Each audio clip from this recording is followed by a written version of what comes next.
I'm Miles. I'm 42 years old and my profession requires meticulous attention to details, which is ironic given the subject of this narrative. My wife, Lee, is 39. We've been married for 15 years and had a 2-year relationship prior to that. Childless was our mutual choice, or so I assumed. However, what I perceived as a stable life seemed unchanging. We own a modest yet ours house. Our employment is secure. I believed we nurtured a marriage based on mutual respect, shared humor, and a rhythm unique to us. There are additional characters in this story. Lee's friends, who I used to think enjoyed causing commotion and spreading gossip excessively.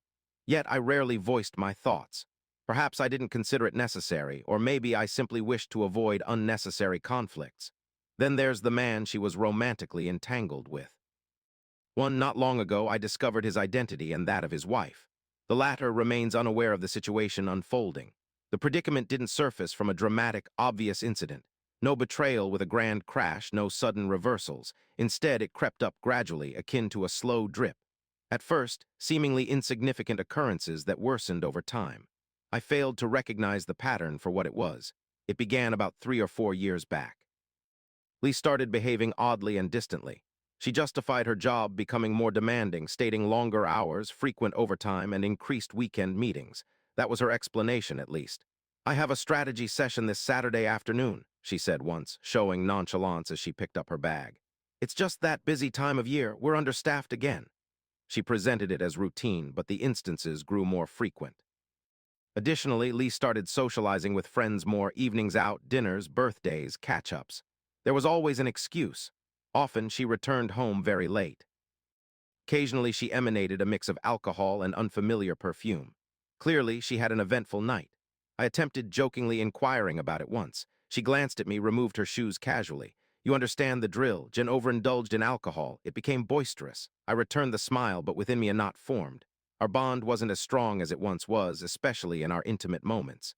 I attributed it to stress from work. In lengthy marriages, isn't that what happens? Once I suggested we consult someone, perhaps a counselor, to help us regain direction. She dismissed the idea. "There's no need for that, Miles." "Indeed," she asserted. "You're just being overly sensitive. Everything is fine. Before this phase, our life was mundane yet comfortable. We'd spend weekends tending to the garden. Lee had a fondness for succulents and herbs. I enjoyed constructing raised beds. We'd embark on aimless drives accompanied by music and roadside coffee. We used to prepare dinner together most evenings, chopping vegetables synchronously while discussing our day. She was previously more loving and attentive. Her quick, heartwarming laughter could lighten even tedious tasks. However, that version of her gradually diminished unnoticed by me. It was one day when I suddenly noticed the change. Our regular dinners became scarce, replaced with her eating late due to work obligations or dining out with friends. There were numerous subtle signs and hints that went unnoticed initially, indicating a bigger issue. For instance, her phone, which once lay idly on the coffee table or charger in the kitchen counter, became an extension of her hand.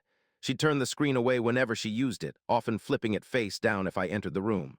"Why are you hiding your phone?" I asked once, trying to maintain a casual tone. "I'm not hiding anything," she replied without looking up. "It's just a habit." However, this behavior persisted. She altered her phone and computer passwords without my knowledge, which I discovered when I attempted to access her laptop for a recipe lookup. "What's the new code now?" I inquired. She responded casually, barely looking up. "Apparently, they mandated that we change all our passwords at work due to enhanced security measures, even on personal devices. It's part of a new policy requiring us to safeguard work information, even on our own devices." It seemed reasonable given her job's stringent policies, but I was unaware of the new passwords. She didn't volunteer them, and I didn't press the issue, preferring not to appear paranoid. During that period, we began having more disagreements, not major fights, just persistent tension. Mostly it was over trivial matters. She would get annoyed if I loaded the dishwasher incorrectly or chose a movie she disliked. "Why do you always go for things like this?" she remarked one time, tossing the remote aside. "It's only a comedy," I replied. Initially, we shared fondness for similar activities. Yet she suggested that she might have outgrown it. At times, she would criticize my attire.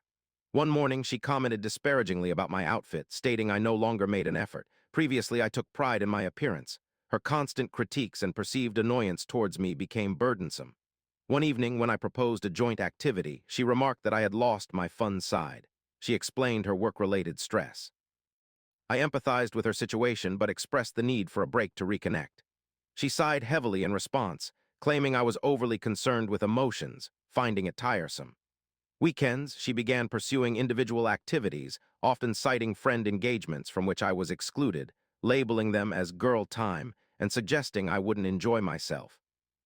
On a Saturday, I proposed we attend the nearby Harvest Festival, a tradition we'd maintained annually, just the two of us exploring stalls, indulging in excess popcorn, and perhaps purchasing a whimsical pumpkin for the porch. "I can't," she replied without meeting my gaze. "I've made arrangements with a friend." "Ah," I responded. "Is it someone from work?" she promptly answered. "It was impromptu." "All right, perhaps next weekend then, we'll see." However, when I inquired about it later, she responded nonchalantly. "So how did your outing with your friend go?" I asked conversationally. "Oh," she said, already halfway into the bedroom.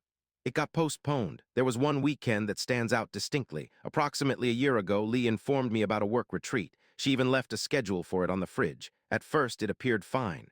Her job necessitated such occasional events, and I didn't give it much thought. But that evening, something changed. I opted to call the hotel listed on her schedule. Initially, her phone being turned off didn't seem strange. Perhaps she was in a meeting or it was late, I rationalized. Desiring only to wish her good night, I dialed the hotel instead. The person responding stated that no one was registered under her name and also mentioned there was no company retreat scheduled that weekend. My stomach tightened, as if I'd swallowed a stone. When Lee returned home later, I strove to remain composed. I didn't want to jump to conclusions, but had to inquire about the retreat. Keeping my voice steady, I asked, "So how did the retreat go?" She recounted numerous details about guest speakers, workshops, yet the more she spoke, the more it sounded rehearsed. My instincts then told me it was not true.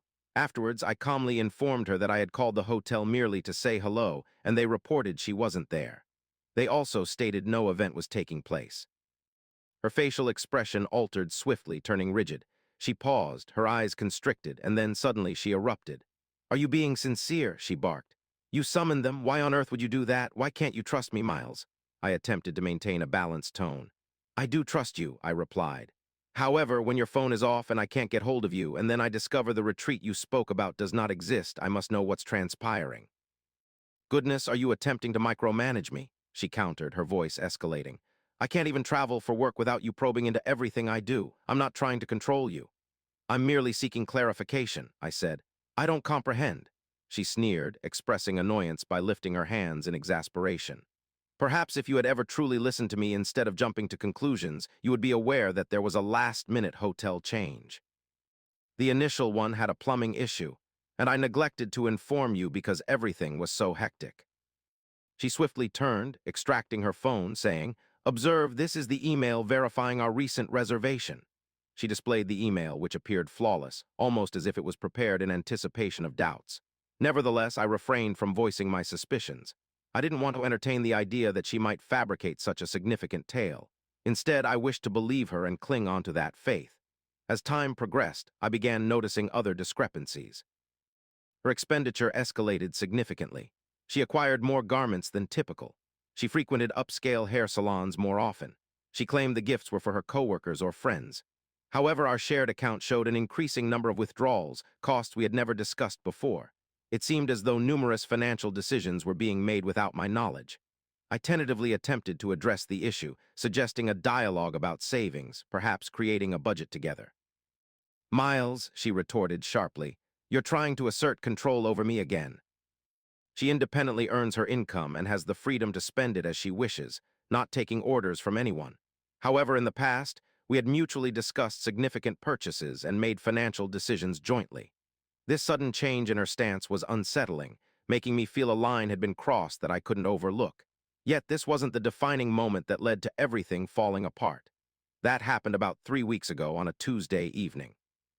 Lee was in the study, engaged in a video call with her friends instead of using headphones, and the sound came through our kitchen Bluetooth speakers. I was in the kitchen preparing a late sandwich, and despite not intending to eavesdrop, I couldn't help but listen in. At first, it was just hearty, uninhibited laughter, which I initially thought was just another ordinary conversation with her friends. But then I heard Lee's voice ringing out distinctly. She was narrating a tale, and her companions chuckled in sync with her. "He's remarkably oblivious," Lee quipped, her tone blending amusement with scorn. 15 years without even a hint of suspicion." She laughed as she spoke. "At times, I wonder if he's simply oblivious." A chill ran through my veins as I stood stock still, gripping the bread tightly in my hands, unable to budge. It felt like the ground had disintegrated beneath me. Her friends laughed boisterously, egging her on, and Lee continued. Troy is great indeed, always considerate. It's as if he exists in a different realm compared to Miles. Miles is content in his own little universe. Her words struck hard like a blow to the stomach. The room seemed to lose its air, and I felt a suffocating closure. Then one of her friends posed the query that sealed my fate. How long has Troy's situation been ongoing? Lee replied nonchalantly, as if discussing an ordinary topic like the weather. About 4 years, she said, quite regularly. There were some shorter incidents prior to him, but Troy stands out. The remarks continued to wound me, leaving me motionless. She described something I couldn't grasp. Her companions chuckled, pushing for more details, evidently enjoying the gossip. At one point, she even joked about how she had almost been discovered a few times, but then mentioned that my supposed obliviousness made it easier for her to continue undetected. And then she mentioned something that shattered whatever was left of my world casually. Troy is married too, she said. This seemingly makes it safer in a way, she explained, as he's less likely to develop deep feelings or demand more from me. That ended the conversation. I stopped listening, switched off the speakers, and stealthily moved away from the kitchen. My mind whirled with confusion. For years, I'd trusted her, constructed a life together that I thought was solid. But in that instant, my understanding of my marriage, my perception of Lee crumbled like sandcastles. It wasn't a single betrayal, there were several. The person I had shared almost 2 decades with, the one I believed I knew and cherished, now felt foreign. It struck me forcefully, like an icy wave. The revelation hurt more than I could have ever anticipated. She appeared to consider me gullible. Her casual, careless words, her laughter, the audacity of it all, fractured something deep within me. Initially, I didn't experience sadness or anger. Instead, I was numb. I stood rooted, incapable of reacting to the magnitude of what had been disclosed. That night, I remained silent towards her. I couldn't utter a word. In that moment, it wouldn't have been feasible to address the issue, so I retreated to our bedroom, feigning ignorance of the situation. Maintaining a neutral expression was a struggle, but I managed. Much later, she joined me in bed, humming softly as if nothing unusual had happened. She queried my silence, thinking I might be unwell. My heart pounded relentlessly, yet I simply attributed it to work exhaustion. That night, however, my mind wasn't at rest. Instead, the phrase, too blind to notice, echoed within me, a nagging refrain. My mind, typically engrossed in logical puzzles, was now fixated on this single issue, proving her wrong about my lack of awareness. The next morning, I resumed my routine, heading to work as usual. But my thoughts were preoccupied with the need to demonstrate my keen observation skills and strategic planning abilities. Initially, my mind centered on the need for indisputable evidence. Solid, concrete evidence, not merely for my tranquility, but also for the impending divorce. Additionally, I contemplated it might serve other purposes. Thus, I commenced by scrutinizing our finances. With online access to all our joint bank accounts, I also received her credit card statements because we had set up automatic delivery through a common email address many years ago. Established for record keeping, she had neglected to alter this system or even review it. So I delved into the bank statements and credit card invoices, seeking inconsistencies, and I uncovered several. She asserted that certain costly spa retreats were for self-care, but the bills told a contrasting tale. There were charges at eateries unknown to me, hotel reservations in cities without scheduled business events, and expensive gifts labeled as client or friend presents. As I delved deeper, the pattern grew increasingly evident. The timeline of her alleged business trips matched hotel payments almost perfectly. Every piece was fitting into place. Then a memory surfaced, an old voice-activated recorder from college purchased for capturing lectures. It hadn't been used in years, but it seemed crucial now. I rummaged through old closet boxes until I found it. Fresh batteries later, I concealed it under the passenger seat of her car. I was aware that secretly recording someone could be a significant concern, but at this point, I had long surpassed worrying about regulations. I sought the truth, and I was ready to go farther than I ever thought I would for uncovering it. Additionally, I installed software on her home computer, programs intended for recovering deleted files. I scoured for anything erased emails, hidden chat logs, photos, whatever I could find. Nights turned into investigations in my own life, hunting for clues when she was asleep or just awakening. With an unusual tranquility washing over me, I pursued the resolution of a puzzle I'd never sought before. My feelings receded, replaced by a single-minded determination to unravel the truth. Evidence surfaced sooner than expected. A recorder in her car captured conversations she had while driving, some with Troy. They discussed meeting times and places, spoke fondly of shared memories, even though specifics were scarce. Their tones left me uneasy, but the pain was intensified by her calls to friends where she openly ridiculed me, laughing as she boasted about her double life, something I had been too preoccupied to notice. The mocking sounds of their laughter against me left wounds as deep as betrayal's cuts. It wasn't merely disloyalty, it was scorn. A computer search unveiled further proof, deleted emails, conversations with Troy, and the most feared discovery, photographs. Photos depicting them together. Not mere snapshots, but images revealing intimacy, ease, and familiarity. This revelation confirmed my suspicions. Some images appeared innocent on first glance, simply two of them smiling like an average couple relishing their time together. However, others left no room for doubt about the nature of their relationship. Included were photos from vacations she claimed were for introspection or crucial business affairs. Each word had been a lie. She constructed an entire hidden world, and now it stood exposed to me through digital files and recordings. A stark revelation that has left me reeling for 3 weeks since that fateful Tuesday night.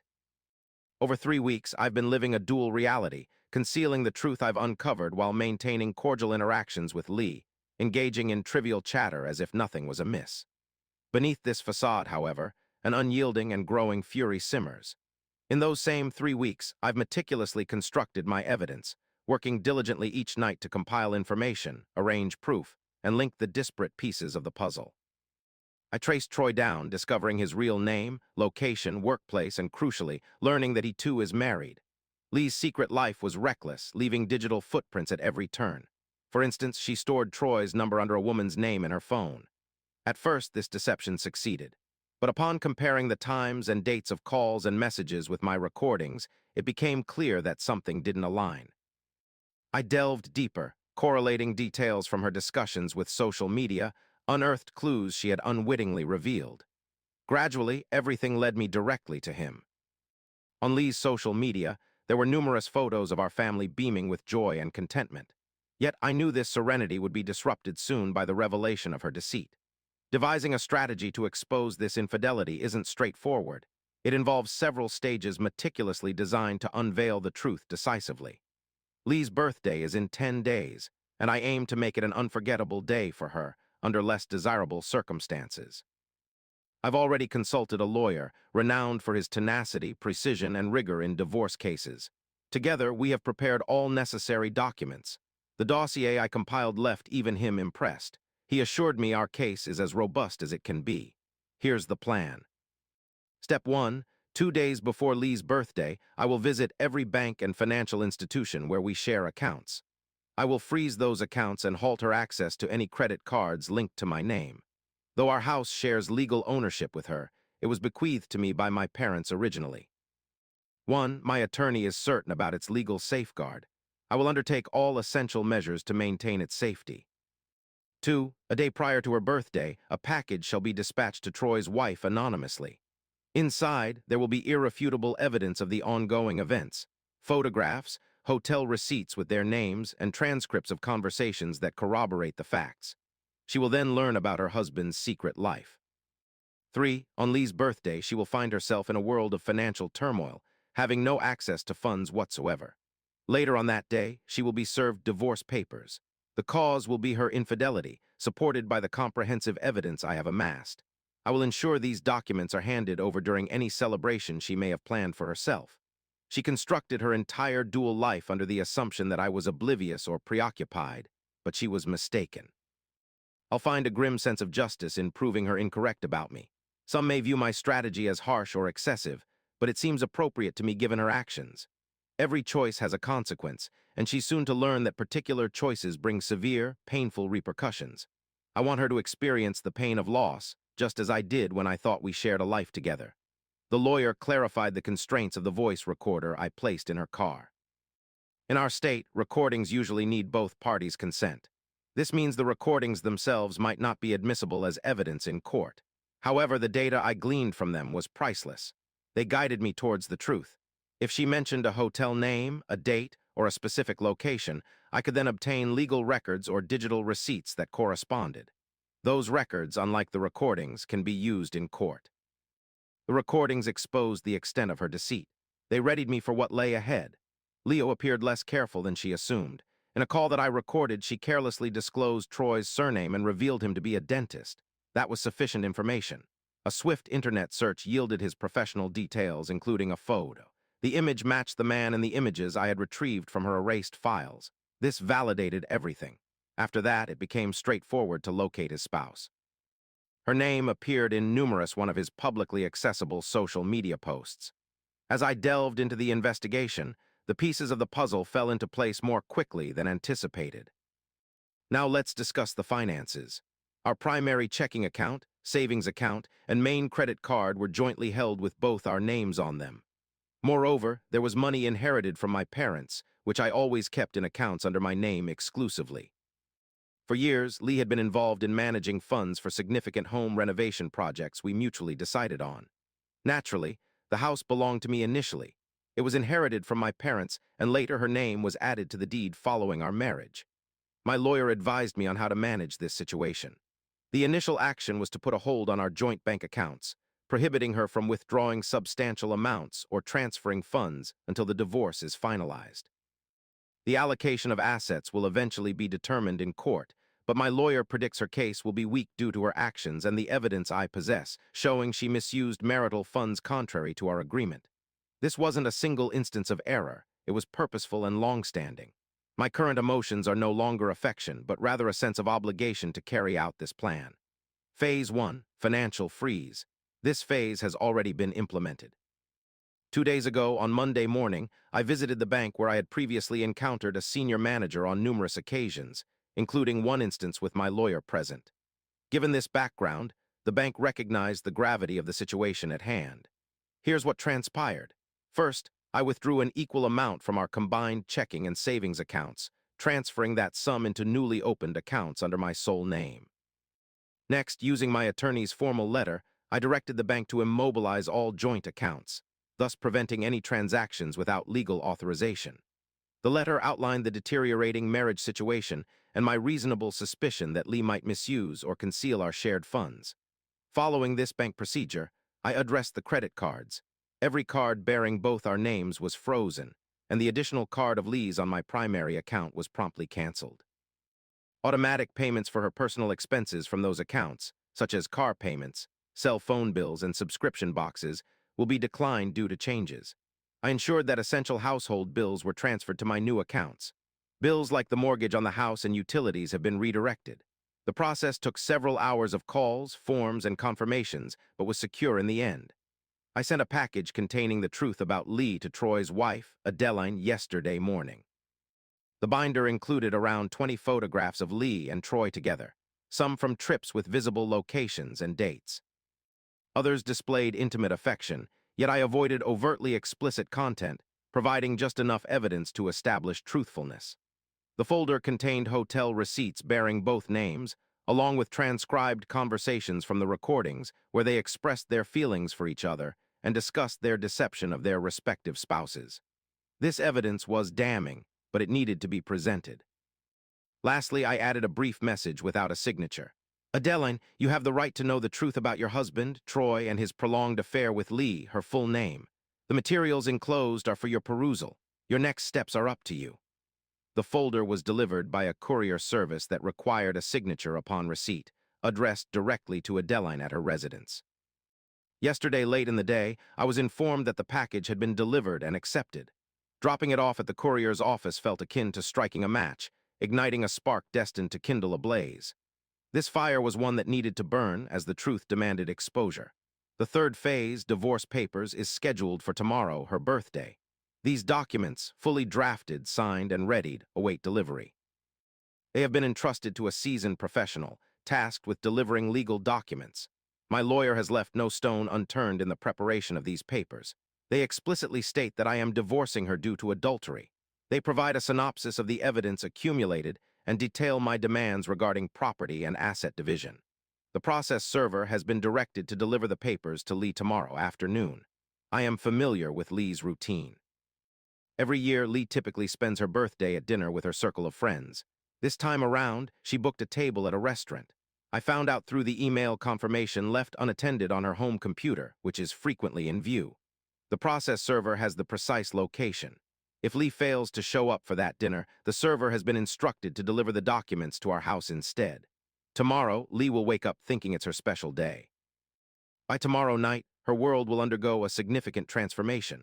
The preliminary effects of freezing the bank account surfaced almost instantly. Lee contacted me on Monday afternoon. Her voice was initially tense and full of concern, soon escalating to panic. She informed me that her credit card was declined when she attempted a purchase, followed by her inability to access our shared online banking account. I maintained a composed and concise response. Informed her about significant problems in our marriage, and following legal advice, I secured our financial resources. I promised she would comprehend it all soon. Her demeanor quickly changed. She pressed for answers, her voice escalating with anxiety and anger. "What have you done? Are you trying to destroy me?" "This is ludicrous," she exclaimed. I didn't contest. I only reinforced that she would receive all the details shortly, and then we disconnected. She kept calling back repeatedly numerous times. I didn't answer. When she realized I wasn't going to pick up, the texts started flooding in. They came in clusters, each conveying a different emotion. Some were bewildered. "What is happening?" Others were enraged. "What have you done? Are you trying to ruin me?" And then there were the desperate ones. "Please, just call me. Let's talk." I ignored all of them. Her access to the funds she previously managed is now completely severed. If she doesn't have secret funds, the primary funding for her spending has vanished. I haven't heard anything directly from Adeline as expected. The gift I sent was intended for her discretionary use. Her issues are with Troy, not me. My attention is on Lee. The house has felt unusually quiet. Last night, I believe Lee stayed out late, likely trying to resolve the money issue or discussing it with friends. Regardless, I chose not to wait up. I've also secured my study door's locks. It now houses all my documents, computer with evidence, and personal items. Tomorrow marks the conclusion of this initial phase in my plan. There's a sense of grim fulfillment knowing what's imminent. The woman who once mocked me for being allegedly blind and foolish is on the verge of a harsh realization on her birthday. Approximately 5 weeks have passed since an event I refer to as D-Day, which marked Lee's birthday and the delivery of divorce papers. The initial shock has subsided, leaving a protracted, complicated phase of disassembling everything. It seems that Lee's birthday celebration turned into an unfortunate fiasco. The process server executed his task meticulously, serving the documents at the restaurant where Lee had arranged a dinner with her friends. I've been informed that she was seated when it happened, possibly still grappling with the financial issues preceding the event, but attempting to maintain composure in front of her companions. As fate would have it, a man approached her table, identified her, and handed her the substantial legal document. Her friends later disclosed some intricate details to mutual acquaintances who promptly spread the news. Upon reading the contents, Lee's complexion drained, eliciting an ear-splitting shriek rather than mere sobs. She discarded the documents carelessly onto the ground and started scolding the process server vehemently, blaming him for ruining her life. The commotion escalated dramatically, causing the restaurant manager to intervene. He asked Lee and her companions to settle their bill and depart. Despite their attempts to console her, they claimed she was beyond listening.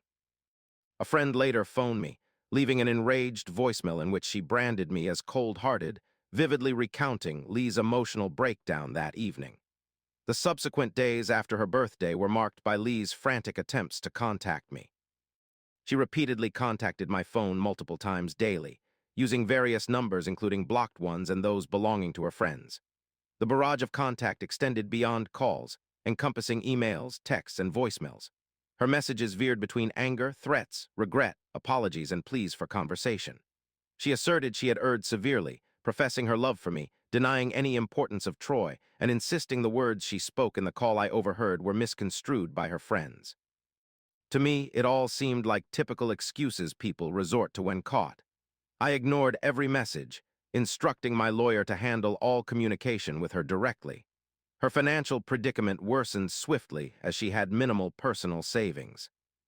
For years, she had been using our shared funds to buy whatever she desired. Her companions, who had always urged her extravagant lifestyle and frequent nights out, now seemed to provide only empty consolation. The aid they offered was emotional rather than practical. Lacking financial resources, Lee's life soon fell apart. She failed to make the car lease payment, causing the leasing company to reclaim the vehicle, a car she had recently taken pride in. Just 2 weeks later, she was compelled to vacate our home. My legal representative managed to secure an initial court order for her eviction, given her conduct and the fact that she couldn't contest it straight away due to lack of funds. The house is now solely mine, and I plan to maintain possession of it.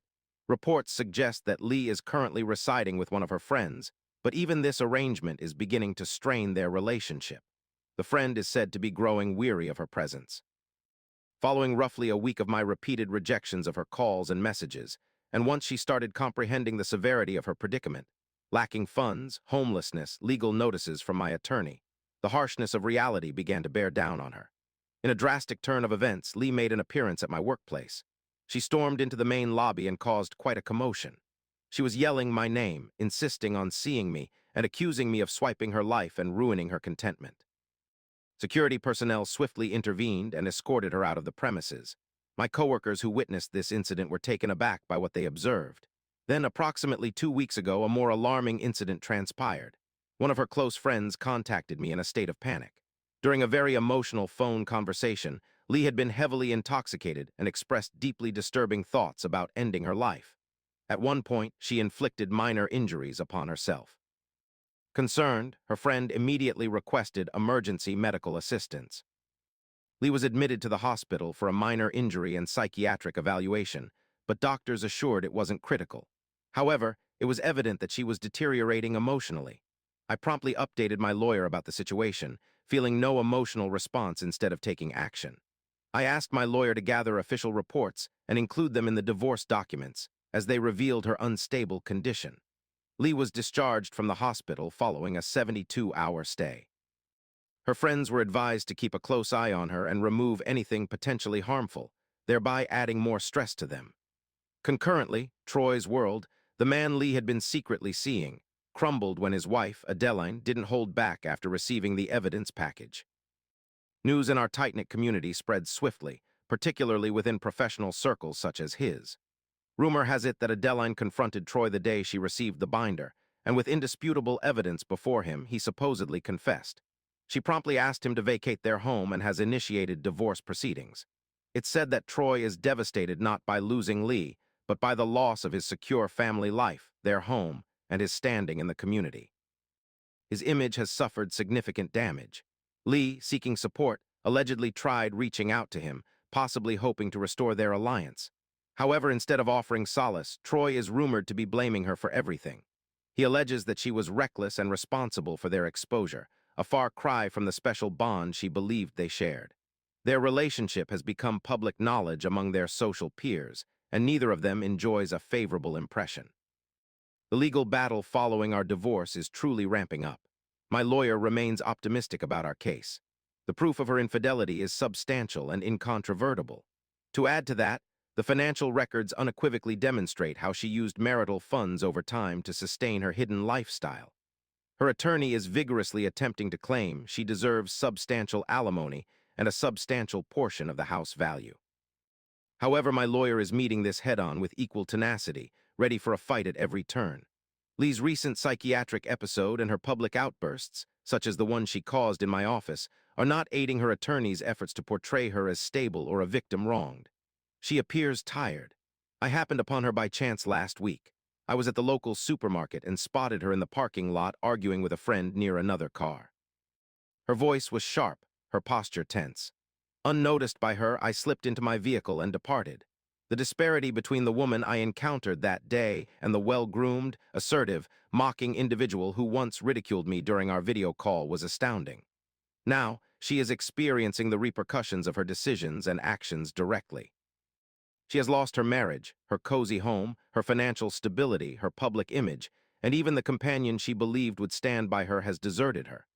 As for me, my days are filled with conferences with lawyers and mountains of paperwork.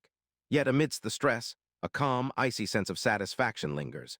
It's the quiet assurance that I didn't succumb to her deceit or disregard.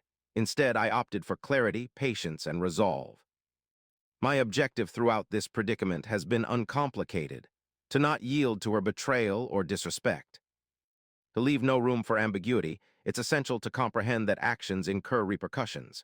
Disrespecting and being cruel towards another human being won't exempt you from experiencing fallout. I think my lesson has been effectively communicated, powerfully and unmistakably. The one she once dismissed as unsuspecting is now demonstrating calculated, precise, and decisive actions. This is a memory that will linger for quite some time. Listeners, your perspectives are valued. Feel free to share them in the comments section below. And don't forget to hit like, share, and subscribe. Greetings, and welcome to Real Stories of Infidelity. The signs were carefully prepared and placed by the front door. I spent a significant part of the last few days on them because I wanted them to be flawless. Move on to the challenging task. Ascend the stairs into the master bedroom, remove the bed linens, struggle to get the mattress off the queen-sized bed. Half carry and half slide it down the stairs, through the hall, out the front door, and onto the lawn next to the street. Then back inside, up the stairs again, throw the slats and bed linens down the stairs, follow them down, and take them outside, piling them beside the mattress. Another trip to the bedroom, dismantle the side rails, and transport them outside. Check my watch, 4:22. Hurry up, need to complete by 5. The headboard and footboard followed, and by 4:35 the bed was reassembled. Next, the lightweight kitchen table, maneuver it sideways and angle it through the door, placing it next to the bed in the yard. Lastly, roll up the 6x8 throw rug from the living room and place it with the other items in the yard. I arranged the signs, feeling a swell of pride as I realized only 4 out of 55 minutes remained before my wife returned home. I strode to the center of the street to survey my work. It seemed so pristine, it nearly touched my heart. The marriage bed, our kitchen table, and the area rug, these were the spots I knew beyond doubt that my wife and her lover had frequented over the past 6 months. The signs were meticulously placed, high enough to be out of reach. Reading them one by one, I came across a large sign in front of the furniture. These belongings are yours for the taking, gratis. They're no longer required here. If you can bear the betrayal and broken promises, help yourself. Above the bed hung another sign, which read, "On this mattress, my wife repeatedly violated her wedding vows, damaging our marriage over the past 6 months. This afternoon was their most recent encounter, and traces of their presence still linger on the sheets." Above the kitchen table hung a note stating, "My wife and her alleged paramour frequently conduct their clandestine meetings here, typically right before dinner was served." Over the area rug lay another note that read, "Apparently, my wife and her paramour favor this rug for their secret gatherings, something she has consistently refused to allow me, citing its inappropriateness." To each sign, I affixed a 17x 24-inch photo of them together on the relevant item. Hanging slightly behind the table was another note that revealed, "My wife's paramour is Greg Allen, her boss at Mitchell Price and Allen Realty. He's married with 3 kids, and I doubt his wife is aware of any of this, but she will be soon." It was 4:57, just in time. She would be arriving home momentarily. I turned and surveyed the room, noticing that a group of neighbors were already assembling to witness my actions. Multiple vehicles halted, and multiple individuals were conversing on cell phones, summoning friends or reporting an incident of public indecency to authorities. I nonchalantly greeted the assembling crowd before entering the house, sealing the door behind me at exactly 5:05 p.m. Upon reaching that time, I observed my wife's car turn the corner at the end of the block and gradually decelerate, taking in the spectacle of onlookers congregating near our home, bantering and chuckling amongst themselves. She navigated to our shared residence for the past decade, pulled up in front, and remained motionless, gazing upon the household items and lawn signs in our front yard. It's safe to assume she scrutinized the oversized images of her and her associate, Greg Allen, engaged in compromising poses, their expressions evident through the car window. Standing amidst the chatter of 40 to 50 people, I distinctly heard her cry, "No, oh God, no!" After glancing away from the signs, she fixated on the house's front window where I was positioned. Our gazes locked, her countenance expressed sorrow and her complexion paled. Tears streamed down her cheeks. She appeared to seek an explanation from me. I had the same inquiry for her. After a brief moment, I averted my eyes, drawing the curtains shut behind me. It seems that at this juncture, some clarification is necessary about how my wife, Sherry, and I arrived at this heartbreaking location. My name is Jack Mayer. I encountered Sherry in college during our junior year. A mutual acquaintance encouraged us to meet, and upon our first encounter, I was smitten. Sherry wasn't traditionally beautiful, but was adorably attractive, standing just 5 feet 2 inches tall with captivating blue eyes and shoulder-length dishwater blonde hair. Her petite body was proportioned ideally, and her slender waist held my attention. Unaware at the moment, she held me, and the notion that I wouldn't claim her never entered my thoughts. Sherry and I commenced dating, swiftly transforming into a pair within a few weeks. A month following our encounter, we shared our first intimate moment, an experience unlike any other for me. Enthralled by Sherry, I yearned for more of her. Neither of us were paragons of innocence, yet we reveled in each other's presence. It can be reasonably assumed that our love was as profound as the depths two people could reach. We tied the knot shortly after graduation and shifted into a condo in Van Nuys for our first abode. Sherry pursued her real estate license and joined one of the region's leading agencies, while I utilized my engineering degree to secure a prestigious job with an electronics manufacturing company. For the ensuing 13 years, we lived a wondrous life together. Initially residing in a condo, as our income grew, we purchased our ideal home and established our family, welcoming Shelby, now 8, followed by Ryan at 6. Our love for these children consumed us. We lived primarily for one another and our family. Alas, what transpired? I wish I could disclose the answer. I wish I could assert that I recognized the subtle indications suggesting trouble, but alas, I was oblivious. Immersed in a realm of unadulterated love and trust with my wife, it took an unexpected event to expose the truth. Our daughter, Shelby, falling ill at school on a Thursday. A call from the school nurse alerted me that Shelby seemed to have the flu during my staff meeting, prompting her to reach out to my spouse. The nurse informed me she had attempted contacting Sherry at her workplace, where they said my spouse would be absent for the majority of the afternoon. She also tried our home, but received no response, leaving a message instead. Following that, she called her cell phone, but it went to voicemail, so she contacted me. As it was crucial to promptly pick up my daughter, I apologized to my staff and drove swiftly to Shelby's school for collection, then proceeded homeward. Upon arrival at the house, I noticed an unfamiliar vehicle parked in our garage slot beside my wife's. This unexpected sight stirred a lump in my throat and a churning sensation in my stomach. It couldn't be, I thought to myself. My beloved wife couldn't be engaged in an affair. This scenario seemed impossible, but I questioned why there was an unknown car parked inside the garage with the door shut. Things were clearly amiss, and I needed answers. To avoid alarming my daughter about the situation, I had to discover the truth. "Wait in the car for a moment, Shelby," I told her. "But why?" She complained about wanting to go to bed. "However, I suspect the exterminator is here treating the house for insects, and the spray may make you unwell. I'll verify first, then come fetch you." I lied to her, my first lie to my daughter. I'd check first, then I'd get her, Shelby. She protested a little more, but lay back down in the rear seat to wait for me. As quietly as possible, I entered the garage, unlocked the kitchen door, hoping against hope that I would find my wife and one of her friends enjoying coffee and chatting at the kitchen table. Alas, the kitchen was empty. I crossed through the kitchen, heading towards the living room, hoping to see her conversing there, but again, nobody was in sight. Then I heard her laughter, the familiar, girlish giggle that I knew so well. It echoed from upstairs, and my heart sank. The upper area only contained bedrooms. My legs grew weak and I felt nauseous, yet I pressed on. Despite my anxiety, I had to investigate. Quietly, I climbed the stairs, the carpet muffling my footsteps. The first room was my daughter's. The door stood open, revealing an empty, neatly made bed. The second door led to my son's chamber, which was shut.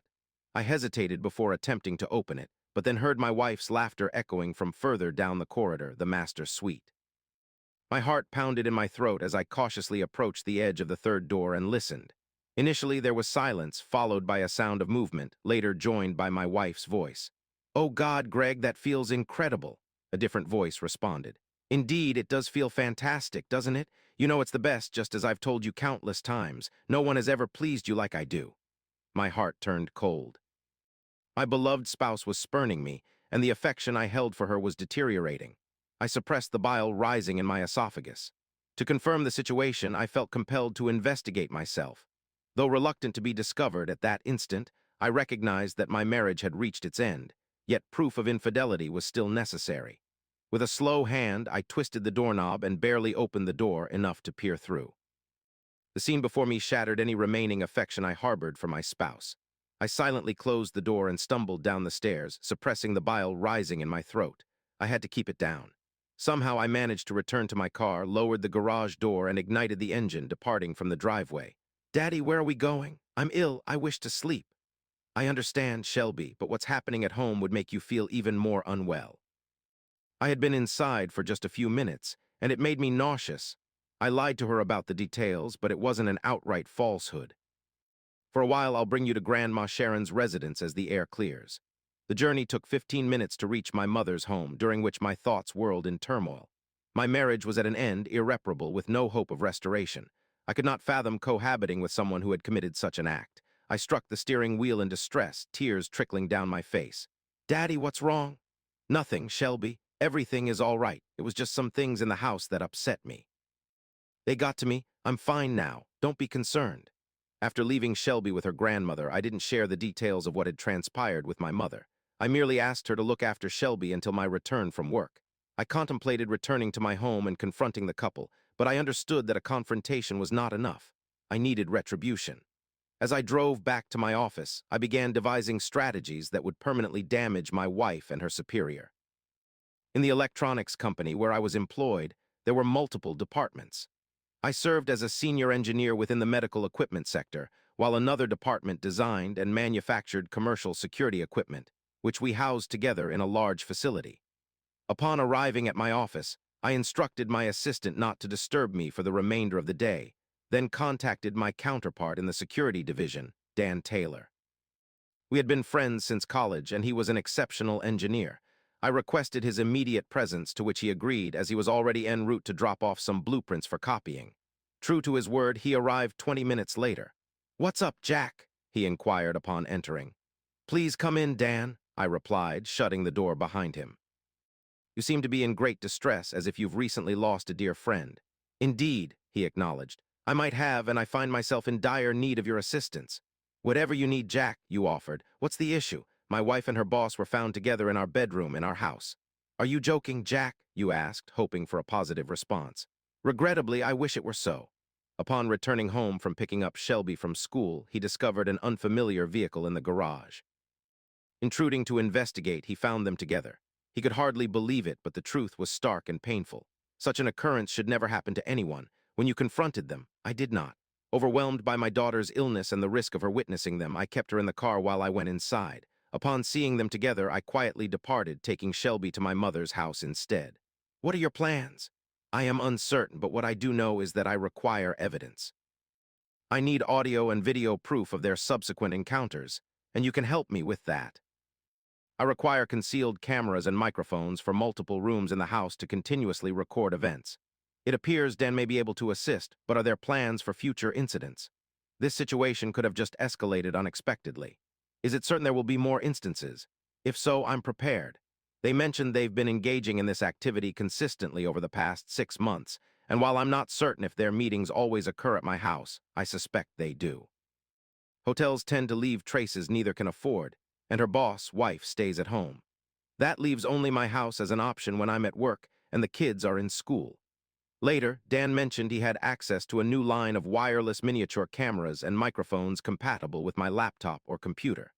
Additionally, there was a small voice-activated recorder he suggested placing under Sherry's car seat to capture any discussions during her drives. Just one device could record her half of our conversation, but it was still beneficial. I expressed my gratitude and informed him that I would collect everything from his office the following day. That night, returning home was the most challenging task I had ever faced. I wasn't certain if I could confront my wife without any signs of what transpired.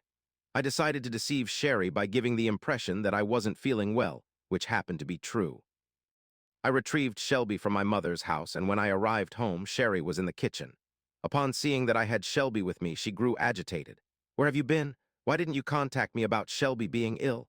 The school nurse's message reached me on the answering machine. "The school attempted to call you, Sherry, but for some reason you weren't reachable. They contacted your office and were informed that you weren't there.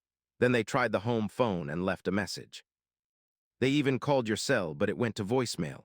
Oh God, I must have accidentally turned it off when I was showing properties." All day I didn't find a moment of solitude. Considering how engrossed I was, it's understandable I didn't pick up the phone. Shelby received a hug and an apology from her, then was helped onto her bed. My wife may have erred, but her affection for the children was unwavering. Seemingly, I was the impediment to her contentment. However, that was about to shift, and shortly after, Sherry got Shelby settled in bed and returned to the kitchen to prepare soup for her and complete dinner preparations for the rest of us. I too wasn't feeling well. I told her I might sleep in the guest room tonight just in case I'm contagious. Sherry checked my forehead. "You seem a bit clammy, dear. You look pale." Indeed, that's what happens when one discovers a spouse's infidelity. I didn't vocalize it, though. I remained silent. Instead, I turned and ascended the stairs. First, I went to the master suite. I detest entering there, but I required my shaving kit, toothbrush, and work attire for the next day, so I mustered the courage to step inside. The window was aired out, eliminating any lingering scent from earlier events. The bed was neatly made. She had likely swapped the sheets. The sight of it filled me with anguish. All I could visualize in my mind's eye was her boss present and the words she spoke to him, making me feel as if I couldn't breathe. Rage surged within me, yet I repressed it. I needed to stay composed until I could address both of them. Gathering necessary items, I retreated to the spare room, shutting the door after me. I undressed to my undergarments and crawled into bed. My limbs felt rigid and I yearned to weep, but I suppressed the tears. A plan was in motion, and emotions couldn't be allowed to dictate my actions. For countless hours, sleep remained evasive while I lay there in the darkness. Eventually, my wife entered the room, having fed and put the children to bed. I feigned slumber as she gently tapped my forehead before departing and closing the door behind her. Every morning, Sherry would drive the children to school, which meant I'd wake up early, take a shower, and leave before she stirred. I was aware it might puzzle her, but I'd simply claim I needed to compensate for the missed hours the previous day due to illness. At this stage, though, my feelings towards her were indifferent. All I wanted was an escape. Until yesterday, I believed our marriage, strong as it was with lifelong loyalty, honesty, and devotion, was a thing of beauty. Yet how horribly mistaken I was. I reached the office before any of the staff had arrived, brewed coffee, and began mapping out my strategy. Knowing I needed to cancel our joint credit cards, transfer half of our combined checking and savings accounts into a different bank under my name alone, alter my will, life insurance, and 401k beneficiaries, excluding Sherry and naming only Shelby and Ryan instead, seemed like minimal steps to dismantle the past 13 years of my existence. It ought to have been more challenging. Internally, I acknowledged that the divorce was inevitable, but for now, maintaining my composure was crucial. I realized the necessity of finding a competent divorce lawyer to prevent Sherry from draining all my assets. Since we lived in a no-fault divorce state, infidelity wouldn't impact the financial settlement, but it might aid in securing joint custody of our children. Though Sherry had shown me my insignificance, she was a good mother and I didn't want to deny her access to her kids. Instead, I sought joint custody to maintain my role in their lives as well. I made an effort not to dwell on the humiliating revelations of my wife praising another man, as doing so could undermine my confidence at this critical juncture. I knew that later, when I was ready, the full impact of these events would strike me, potentially shattering me. With my preparations complete, I contacted Dan's office. He was present and informed me he would provide everything I required by noon. He additionally suggested accompanying me to aid in installation and ensure I was familiar with its operation. As I attempted to focus on clearing some paperwork from my desk, my cell phone rang, displaying Sherry's name. After 3 rings, I answered. Her voice always made me feel comforted, but this time, that warmth swiftly transformed into seething anger. "Hello, darling, how are you feeling?" She inquired in a tender tone. "I'm still feeling slightly queasy," I responded. "If only you knew just how sick I truly am," I contemplated within myself. "I'm concerned about you, sweetheart. You left this morning before I could check on you. Indeed, I have numerous responsibilities and limited time, so I arrived early at work. Please, Jack, take care of yourself. I cannot imagine anything happening to you. Remember, you and Shelby and Ryan are my entire world." To myself, I pondered her peculiar method of demonstration, yet responded, "I'll manage, just gotta clear my head first. If you're available tonight, I have an idea that could improve your situation." There was a momentary pause before I spoke again. How could I have been so oblivious? I once trusted everything she said, but those days are gone. Tonight, she would receive what she deserved, and I would ensure it. "I'll see," I replied evasively. "You seem rather unwell to disregard something that's yours, my dear Sherry. Not uninterested, no, just a lot weighing on my mind currently. See you tonight. Home by 6. Call me if you need me. I'm at the office all day." Exactly what I longed to hear came from her lips. I contacted Dan. He assured me preparations were complete, and I should meet him at the loading dock entrance. In Dan's vehicle, we loaded all items, with us both laboring over the installation. By 3:30, everything was properly set up and tested. Dan installed software on my home office PC and configured a secure folder for data collected by cameras and microphones. We equipped the living room, kitchen, guest room, and master suite with devices, focusing particularly on the latter with 4 cameras capturing most of the space. To ensure safety, we also added a camera and microphone in the master bathroom. Motion activated, the cameras switched on the microphones. I was prepared. That night presented the most challenging ordeal of my life. I couldn't bring myself to play the sick routine again. Instead, following dinner as the kids slept, I obediently followed my wife to our room, where I turned onto my side, feigning sleep while avoiding cuddling with her, as was our usual custom before bedtime. Pressed herself against me, wrapping an arm around me. "Is something troubling you, my dear?" she inquired. "No, Sherry," I responded. "You've always met my needs. I sometimes question if I'm enough for you, Jack. Why would you say that? You know I've always found you sufficient. My existence would crumble without you. I don't need anyone else as long as I have you. You are my ideal lover, man. Always have been, always will be. I suppose it's just hard to believe sometimes. Jack, what's bothering you?" "I'm merely tired," I replied. "I tried to rest." Later, I heard the sound of Sherry quietly sobbing. I felt no empathy for her, but I did ponder if she cried due to guilt over her actions or because she felt I was mistreating her once more. Before she stirred, I rose and seized the chance to set up a voice recorder beneath the seat of her car. Checked the video and audio from the equipment we'd installed, confirming that everything from the previous night was recorded clearly, despite the low-light conditions in our bedroom. Upon waking, Sherry initially seemed a bit irritable, mentioning some things I said the night before had upset her. However, she kissed me on the cheek and her mood brightened. I assumed this was due to her plans with her boss that afternoon. I made her coffee and mentioned my plan to spend the day in my office. She informed me about her afternoon schedule, showing several homes and expecting a big sale, but would pick up Shelby and Ryan from school later. Before leaving for the garage, Sherry reminded me to express my love for her. "I know how significant it is for me to tell you every morning before we begin our day." "Sorry, Sherry, I forgot." "One, by now you must have realized my feelings towards you are clear. A multitude of thoughts has been occupying me. Forgiven this time, but any man would want to hear a woman express her love. Remember that. I won't forget. As I left, it was my intention to tell a woman how much I loved her if I ever find one worthy enough to reciprocate. The information Sherry provided about showing houses all afternoon made me suspect she might be with the one she truly loves. I pray it's so. I am tired of playing games. I want this mess resolved. I managed to accomplish some work in my office in the morning, but my gaze kept drifting towards my watch. At noon, I informed my secretary that I would be away for a few hours and put my plan into action. I took a company van and parked it across from my house, waiting to observe events unfold. Approximately 1 o'clock passed before Sherry's car arrived, opened the garage door, and parked in its usual spot. Upon exiting her vehicle without closing the garage door, I speculated she was about to leave or anticipated a visitor. 10 minutes later, my suspicions were confirmed. She was expecting someone. As the same car I had spotted earlier, they were discovered together, driving up our driveway and into the garage, filling my former spot. I observed him exit the vehicle as the garage door closed. I must admit, they displayed courage by meeting so boldly in my house on my bed to conduct their affair. This only confirmed to me that they both believed they would never be discovered. Either way, they were mistaken. 13 years of marriage convinced me she'd never cheat. I was proven wrong with the final evidence of her infidelity.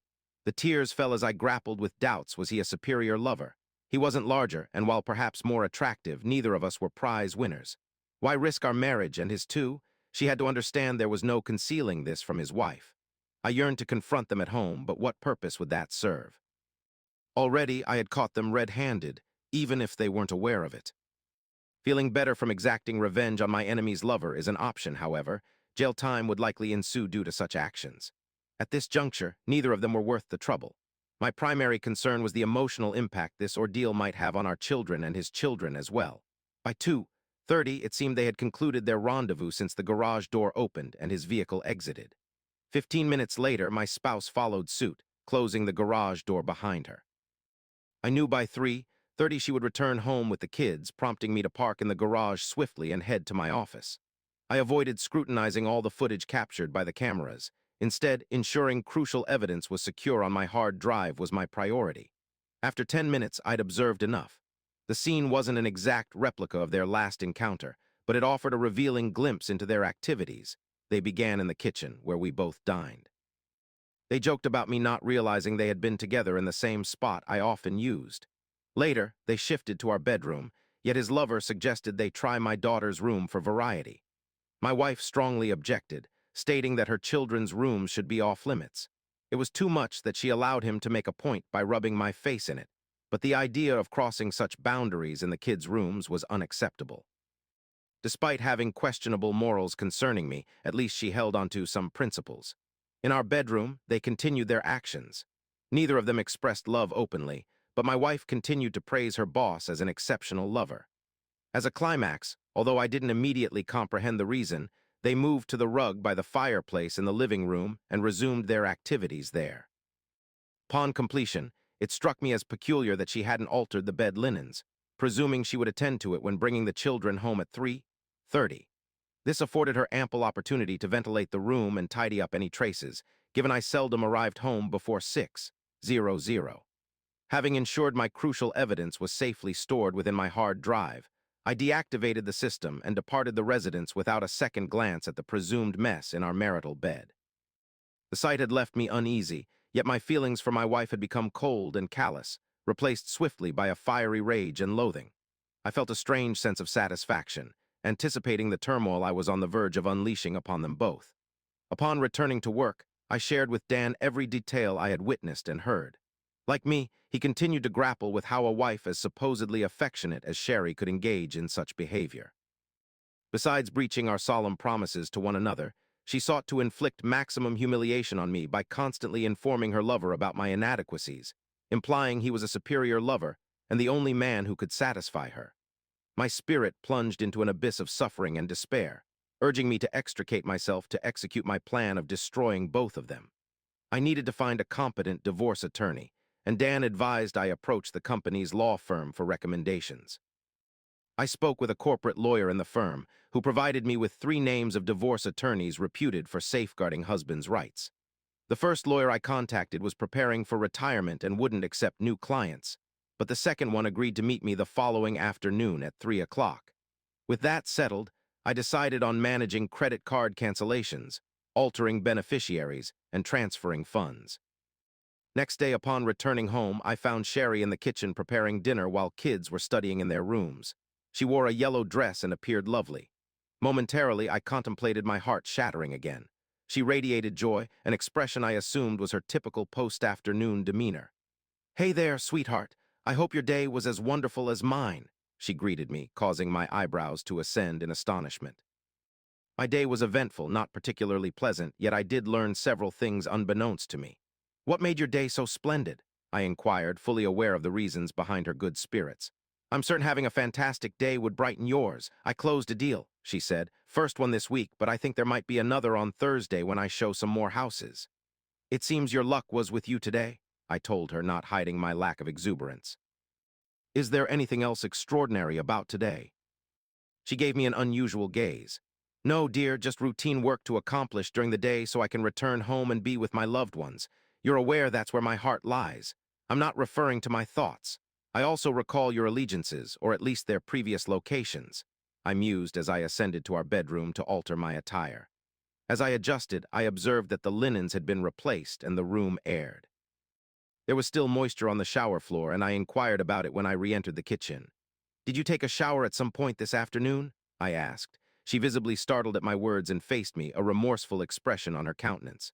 "No, of course not. Foolishness. Why would I do that? I don't know, but there's water on the shower floor and it doesn't remain for extended periods." "Perhaps the drain is clogging up again," she replied. "Possibly, but I recently cleared it out a couple of weeks ago." "Perhaps someone is secretly visiting our home to meet a secret lover," I suggested, causing her to pause momentarily. She didn't turn to face me, but instead continued to dismantle lettuce for a salad. "Ah, so it seems my creative streak has struck again," she responded. "Indeed, that's me," I replied. "The man of imagination, or perhaps more accurately, the mind reader, because I think I can perceive people's thoughts." "If you could read my mind, you would see how much I adore you," she countered with a feeble attempt at laughter that sounded forced. "He'll be in your office. Let me know when dinner is prepared," I instructed her, and she glanced at me with concern. Dinner was filled with silence, minimal conversation. Sherry appeared taken aback when I claimed my usual seat at the table and made her sit where she had previously been with her boss during the day. "Jack, you always dine at that same spot. Why alter it today?" To which I replied, "It's simply refreshing to experience a new environment." Sherry gave me a puzzled glance. At dinner, she barely touched her food, merely moving it around on her plate. Throughout the meal, the children shared stories of their day, while Sherry and I mostly listened, occasionally contributing appropriate comments.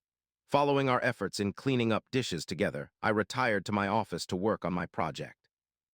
I scrutinized footage from that specific day, selecting fitting stills to convert into photographs, saving them to a file for later large-scale printing on my Epson T3000. Subsequently, I meticulously selected the wording for the signs I would make using these photographs. The remaining tasks were consulting with my attorney to initiate the divorce proceedings, organizing my finances, and waiting until Sherry and her partner visited our home again. That night, Sherry was already feigning sleep when I retired. I suspected that my actions from earlier in the day had given her cause for contemplation, yet it made no difference. She couldn't alter my resolve to file for divorce, and there was a slight satisfaction knowing I'd unsettled her somewhat. It was Tuesday, and she'd spoken of expecting another sale on Thursday, an indication they would meet with their lover then. That day, I intended to dismantle them. The next morning, once again, I woke up early, took a shower, and left before Sherry stirred. There were many tasks to complete, and I wanted every possible moment to accomplish them. My lawyer's meeting wasn't until 3 in the afternoon, providing ample time to tend to the financial matters. Initially, I visited Human Resources to alter the beneficiaries on my life insurance and 401(k), switching them from Sherry to Shelby and Ryan. The assistant there gave me peculiar glances, but I deemed no one warranted an explanation for my decisions. Subsequently, I terminated all our shared credit cards and obtained a new one under my sole name. Next was the bank, where I moved half of the funds in our combined checking and savings accounts to another bank, held solely by me. Despite knowing the need, I delayed any actions regarding our house since I presumed the courts would allow Sherry to remain there with the children until consulting my lawyer. At 3 o'clock, I met with my attorney, who seemed pleasant. He cautioned that due to being in a no-fault state, I could anticipate her receiving custody of Shelby and losing the house and half of everything else, even with evidence of her infidelity. I explained to him how I desired the petition to be drafted, and upon his assertion that I wouldn't succeed in taking nearly everything from her, I assured him not to fret. I had confidence that I could persuade her to comply with my wishes. Unhappily, he complied with my instructions, informing me that everything would be arranged for service by Friday morning. Similarly, he was tasked with preparing documents to sue her employer and the company he co-owned for deliberately sabotaging my marriage. These documents were also to be ready by Friday morning. I was all set. Upon returning home that evening, I was distant towards Sherry. Truthfully, I had reached my limit and desired the entire ordeal to end so I could move forward with my life. I acknowledged there would still be a lot of pain and sorrow ahead, but I realized there was no going back. In any case, I would eventually share the pain and hardship with my wife and her lover. Following a silent dinner with minimal talk, I retreated to my private sanctuary, printed the photos of the couple I intended to utilize, and crafted the signs, completing each task undisturbed. I also found time to pen a letter to Greg Allen's wife.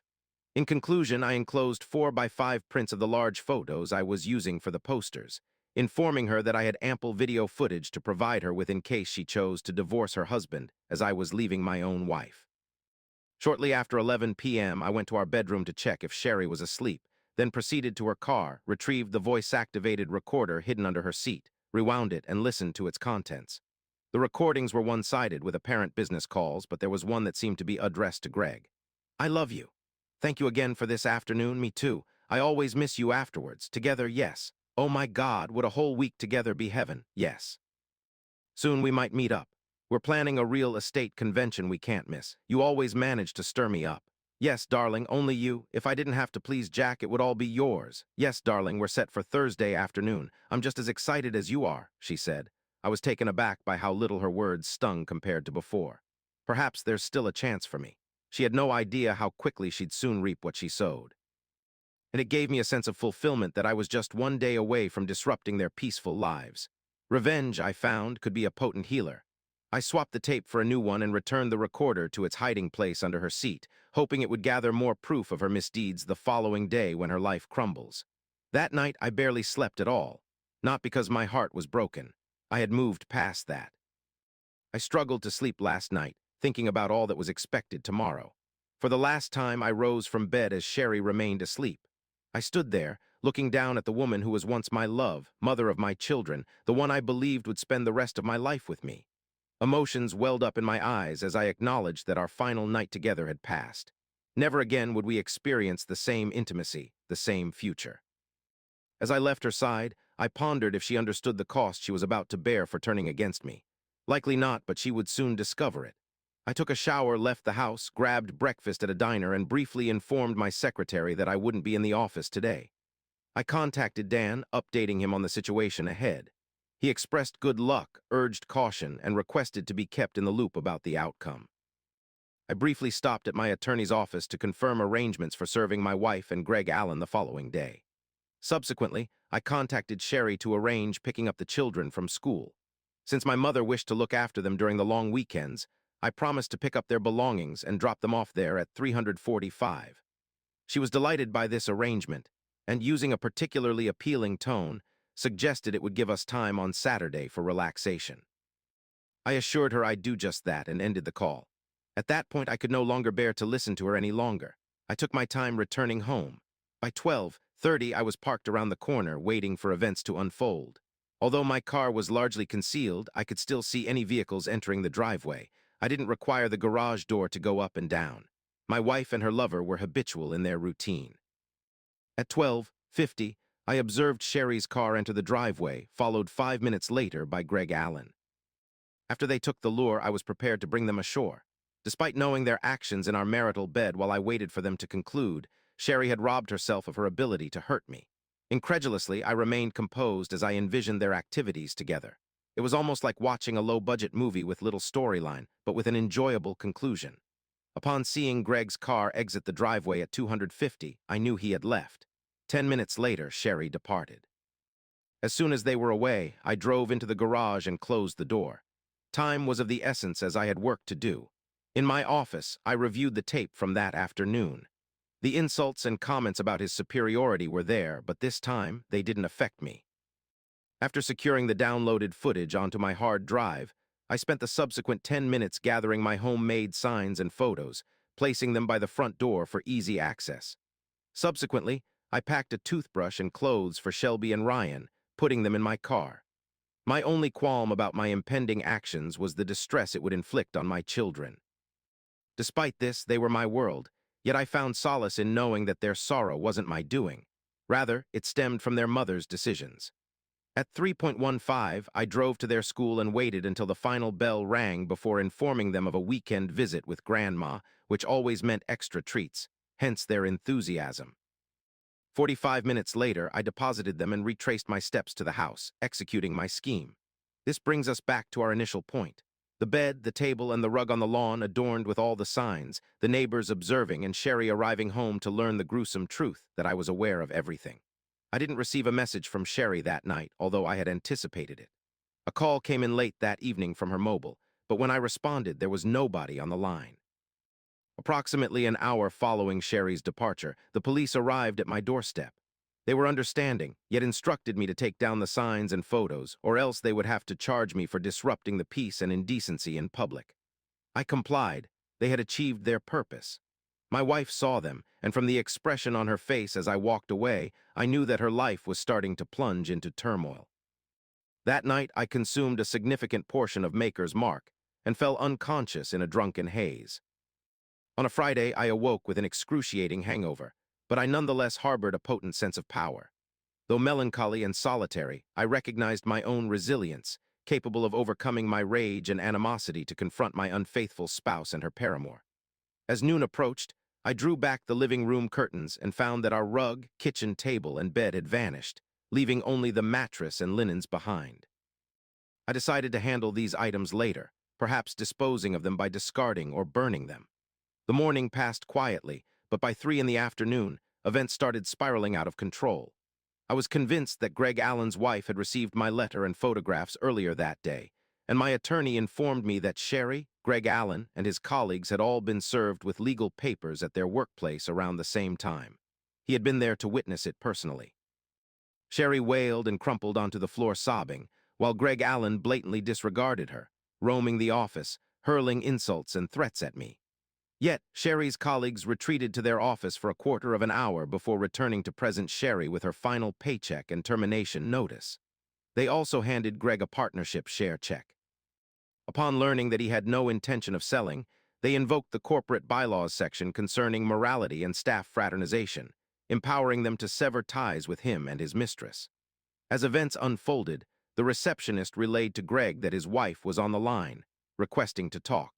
She had received the letter and photos I had sent and warned of a forthcoming divorce petition. Later on, I discovered from the spouse of a colleague at the agency that following Greg's removal from the premises, everyone avoided my former wife who was lying on the floor, sobbing for approximately half an hour. At a certain point, it seemed she managed to compose herself enough to depart from the building, but no one knew her destination. The subsequent day, I eventually received a call from Sherry. She sounded distressed and inquired about the children's whereabouts and the current situation.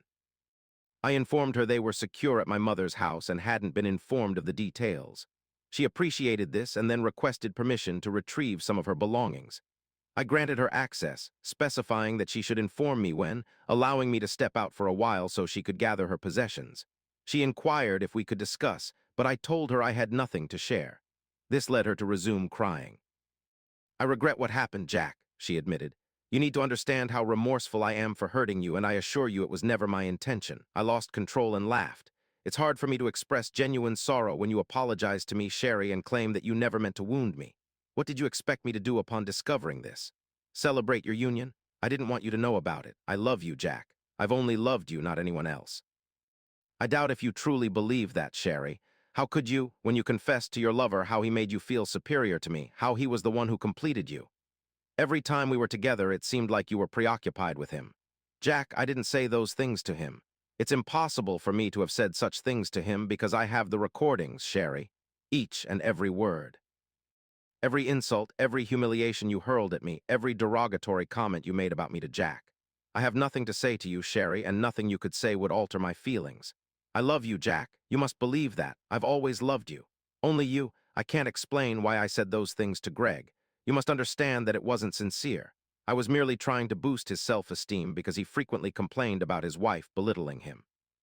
So let me make this clear. You constantly undermine me in front of Jack, degrading my efforts to connect with you, all to inflate his ego and make him feel better about himself. Is that the gist of your actions? Yes, Sherry, I never intended to cause you pain. It wasn't genuine. If it wasn't genuine, why did you do it? I don't know, Jack. It just felt wrong and I found myself drawn to Greg. That's all it was with him, fun and careless. I needed to maintain a distance between us as our relationship demanded affection and respect at all times. You, Sherry, are undeniably perplexed, and it surprises me that I didn't notice earlier. I must admit I was blind. Jack, I don't have feelings for him, but rather for you. If you could find the compassion within yourself to give us a second chance, I would pour all my love into it. Oh, Jack, how foolish I've been. My affection is solely for you, Jack. Please believe that my actions were misguided, but they should not spell the end of our relationship. Let me prove myself, Jack. Jack, please don't abandon me. I apologize, Sherry, but I don't harbor feelings for you, and I have no intention of leaving you. It was you who left me. The hurtful, degrading words you repeatedly spoke about me, as well as the actions you took towards me over a period of 6 months, demonstrate that you do not love me. Actions like those show you cannot possibly love someone while inflicting such pain, harm, and humiliation upon them. To me, Sherry, you are vile, malevolent, and selfish, and I eagerly await the day when you will no longer be a part of my life. Is it truly believed that I'd have any desire for interaction with you following the events? I wouldn't associate with you even if you were the last man on Earth. The only circumstance under which we might interact again is due to our children, Shelby and Ryan, remember them? Our offspring whom we shared during our family phase. You owe them too. I aim to minimize their pain as much as possible, but I have no intention of sparing you anything. Conversely, I wish for you to experience all the pain you've inflicted upon me. Both you and your partner deserve it, and I want you to feel it. Why did you inform his wife? Jack, that was unjust, unfair. Are you oblivious, Sherry? What you did to me and our children is unfair. Why do you believe I informed her? Firstly, he shattered my family by being with my wife. Secondly, he took what I considered mine, and he made you praise him while berating me. And thirdly, his wife needed to know the kind of man she was married to. The decision she makes with that knowledge is her own. You have children, Jack, as do I, and mine are the ones I wish to safeguard. I feel sympathetic for his kids, too, but it's not my responsibility that they might be facing a life without their father. It's his fault, Sherry, and yours as well. I refuse to shoulder any guilt in this situation. I don't desire a divorce, Jack. I'll strive to save our marriage. There's nothing left to salvage. Honestly, I'd prefer to be deceased than to endure staying with you for the remainder of my life. I acknowledge that you still love me, Jack. You do. But you can't simply switch that affection off due to one incident like this. My goodness. Are you even aware of the divorce petition you were served? No, why should I be? If you would just listen to reason and let me make amends, there won't be a divorce. If you can't do it for me, at least do it for Shelby and Ryan. They need both their mother and father. They will always have a mother and a father. In our case, we won't be wed or sharing a home under one roof. If you had taken a moment to peruse the divorce petition, you'd notice that provided you accept joint custody of our children, you may remain in the house and receive half of all our possessions. What isn't mentioned in the petition, but I'm informing you now, is that if you refuse to sign the petition and my proposed terms, I will disseminate videos featuring you and your lover to everyone you know, family members, friends, and anyone else I can think of. Jack, you wouldn't do that, would you? You don't harbor that much animosity towards me. Regrettably, you are mistaken, Sherry. I can and will act upon my threat. Should you resist, I will destroy your life completely. Yes, Sherry, I am capable of hating you that deeply. Please, Jack, refrain from this action. Sign the divorce documents. Unfortunately, that's impossible. Sign the papers, Sherry. Alas, God, please sign the papers, Sherry. I ended the call with her. In due course, 6 months later, Sherry signed the divorce papers and the divorce was finalized. Shelby and Ryan reside in our former residence, while I dwell in a condo nearby within the same school district. The divorce had an impact on our children, though the scheduled disruption was minimal. The pain of the separation affected them deeply. Shelby revealed that Sherry admitted to a grievous error and that our marriage couldn't be salvaged. However, we both promised the kids we would remain accessible. I am unsure about how Sherry explained the split to her parents and sibling, but since they continue speaking with me, it appears she didn't implicate me as the cause. As for my mother, it was an obstacle neither Sherry nor I could overcome. I managed to retrieve the audio recorder from Sherry's vehicle, and the voice recording stands out distinctly. She spoke with Greg on her journey home, expressing gratitude for the afternoon and hinting that I might be growing suspicious, suggesting they should tone things down for a fortnight until she knew it was safe. Upon arriving at the house and finding people gathered in the street staring at our garden, she grew perplexed. Her bewilderment escalated upon discovering signs and photographs, realizing my actions. Her shrieks nearly shattered the recorder as she sped away, sobbing. "What have you done, Jack? What have you done?" she lamented, followed by an apparent realization of her own actions. "Oh, God, what have I done? No, God, please, what have I done? Please, God, make it all go away," she pleaded. She managed to contact her lover. Upon answering, she cried out, "He knows, Greg, Jack knows everything," and wept for a considerable length of time. A year has passed since our lives crumbled, and I am slowly piecing together the fragments of mine. I haven't dated, and I don't expect to for some time. The prospect of enduring another ordeal like that makes me cautious about entering another serious relationship. Shelby disclosed that Sherry had gone on a single date but returned in tears, with no further known dating history. Sherry took up employment as a receptionist in a retirement community and abandoned her real estate career temporarily. It's unclear if I ever discovered whether she maintained contact with Greg, though it's of little consequence to me. The divorcee, Greg Allen, has been grappling with joblessness. Despite my failure to disseminate the videos documenting their affair, Sherry was aware that my treatment towards Greg wasn't always cordial. It appears that businesses are cautious about employing someone carrying such a scandal's baggage. Although I ensured to pixelate Sherry's visage in the videos, I left the audio intact. Word has reached me that Greg's ex-spouse is now seeing a kind policeman, and their relationship seems to be deepening. Kudos to her.